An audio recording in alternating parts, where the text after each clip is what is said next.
நம்ம வீரசிம்மா ரெட்டி வீரத்தை காட்டி அடிச்சனால அதுக்காண்டி நீங்க வீரம் படத்தை காட்டி அடிச்சிட்டாரு அப்படின்னு நினைக்க கூடாது. அவருடைய வீரத்தை காட்டி அடிச்சிருக்காரு. இதனால ஹோம் மினிஸ்டர் பார்த்தோம் அப்படின்னா ஒரு மீட்டிங் ஒன்று அரேஞ்ச் பண்றாரு சமரசம் பேசுறதுக்காக.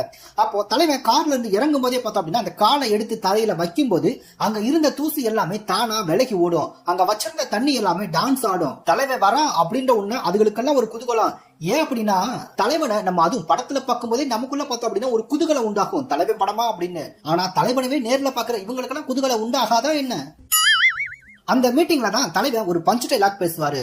உங்க கவர்மெண்ட் கொடுக்கிற ஆர்டர் கவர்மெண்ட் ஆர்டர், ஆனா என்னுடைய ஆர்டர் கடவுள் கொடுக்கிற ஆர்டர் அப்படின்னு சொல்லுவாரு. சோ இவருக்கும் கடவுளுக்கும் நெருங்கிய தொடர்பு இருக்கோ அப்படின்னு நீங்க நினைக்க கூடாது. அது எல்லாமே அத்தாறு அத்தாறு உத்தாறு உத்தாறு தான். அடிச்சு விடுவா அப்படி.